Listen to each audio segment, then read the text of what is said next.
ரசம் சாதத்துக்கும் plain ரைஸுக்கும் சூட்டான முட்டை தொக்கு எப்படி செய்யுதுன்னு பார்க்கலாம்.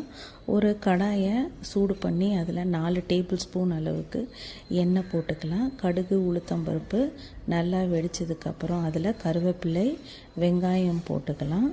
மஞ்சத்தூள் போட்டுக்கலாம். அதுக்கப்புறம் நறுக்கி வச்ச 4 தக்காளி போட்டிருக்கேன். நல்லா பழுத்த தக்காளியாக போட்டுக்கலாம். வெங்காயம் 2 நறுக்கி வச்சு போட்டிருக்கேன். தக்காளி போட்டதுக்கப்புறம் அதில் தேவையான அளவு உப்பு போட்டுக்கலாம். ஒரு 1.5 ஸ்பூன் போல் உப்பு போட்டு நல்லா வதக்கிக்கலாம். உப்பு போடவும் தக்காளி நல்லா வதங்கிடும். ஒரு பச்சை மிளகாயை கீறி போட்டுக்கலாம். இதுக்கு காரத்துக்கு ஏற்ற மாதிரி 3 ஸ்பூன் அளவுக்கு மிளகாய்த்தூள் போட்டிருக்கேன். நான் போட்டிருக்கிறது நார்மலாக யூஸ் பண்ணுற குழம்பு மிளகாய்த்தூள். 6 முட்டையை உடச்சி ஊற்றிக்கலாம். மிளகாய்த்தூள் பச்சை வாசனை போனதுக்கப்புறமா போட்டுட்டு வேணும்னா இந்த மஞ்சள் கருவை இந்த மாதிரி கலக்கி விட்டுக்கலாம். மஞ்சள் கருவை எல்லாம் உடஞ்சி வந்துடும். அதுக்கப்புறம் ரொம்ப போட்டு கிளறக்கூடாது. கொஞ்சமாக மூடி போட்டு லைட்டாக கிளறுனா போதும்.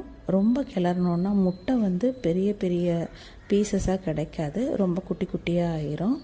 அதனால் கொஞ்சம் கொஞ்சமாக மெதுவாக கிளறணும். அடியிலேருந்து கிளறணும், சும்மா மேலேருந்து அப்படி கிளறக்கூடாது.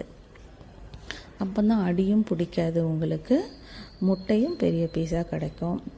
நல்லா முட்டைலாம் வெந்து உதிரியாக வந்ததுக்கப்புறம் வேணும்னா கொஞ்சம் 1 ஸ்பூன் அளவுக்கு எண்ணெய் மேலே சுற்றி ஊற்றிக்கலாம். இந்த மாதிரி சுவையான முட்டை தொக்கு ரெடி ஆகிடுச்சு. இது ப்ளைன் ரைஸில் போட்டு பிசைஞ்சு சாப்பிட்டாலும் டேஸ்ட்டாக இருக்கும்.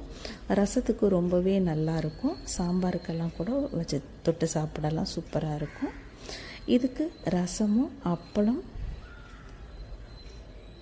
ரொம்ப சூட்டபுளாக இருக்கும். Thank you for watching. Please subscribe for more videos.